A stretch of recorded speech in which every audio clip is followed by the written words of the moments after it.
In this section, we're going to talk about what's called big data, and big data is a really popular buzzword at this time, and it refers to the massive incline in internet users and structured and unstructured data. It's like I said, it's a term that refers to exponential growth in availability of data, both structured and unstructured. Back in 2001, industry analyst Doug Laney attributed the 3 V's to describe the definition of big data, and that's volume, velocity, and variety. So let's take a look at these, all 3 of these aspects. So there's been a large increase in data volume, and there's a few reasons for this. One, all the transactional data that's added up over the years. So you can just imagine how much data is stored in 1 year all around the world. And it's just a crazy amount of data, and it's only getting bigger. So it also comes from streaming data from social media. Every pic you share, every status update you make, it has to be stored somewhere. Machine-to-machine data increase. Initially, storage was a really big concern, but now at this time, cost of storage is dropping, and there's bigger threats like analytics, where it's really tough to build business tools to use this data that's unstructured. And that's one of the biggest concern with big data.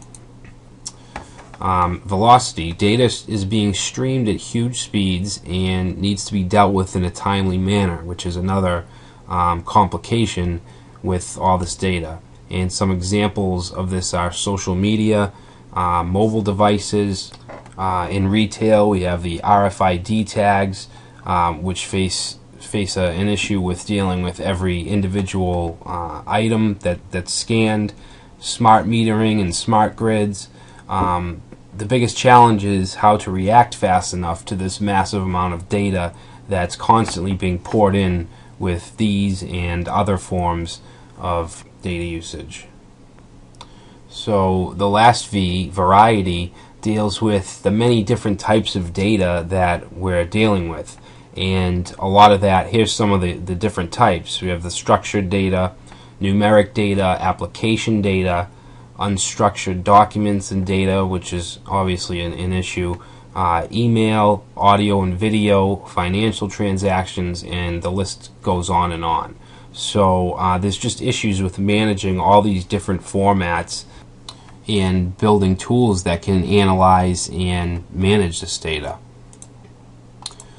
So with big data, many relational databases face significant problems, especially if they're not set up correctly or managed correctly, which a lot are not managed correctly.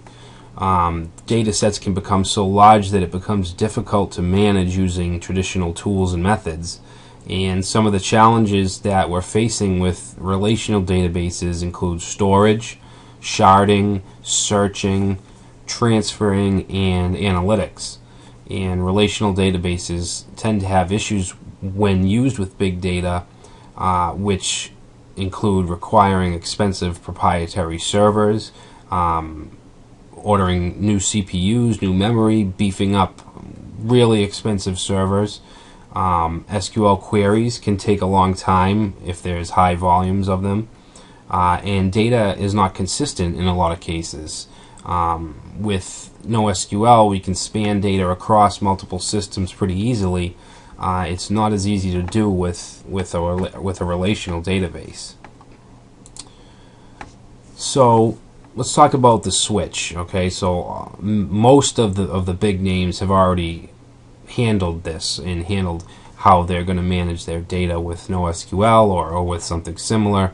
In the late 90s and early 2000s, web powerhouses like Google and Amazon found that their structure using relational databases wasn't working too well, and most of that was because there was just too much data and volume was growing extremely fast. And this really started the big data revolution, and a new approach was taken with NoSQL. Companies like Google and Amazon built their own data structures. In 2004, Google built the Bigtable system, which is a proprietary system that they use in-house, and it was created to combat problems with relational databases. And in 2007, Amazon built SimpleDB, which is a document database, much like MongoDB.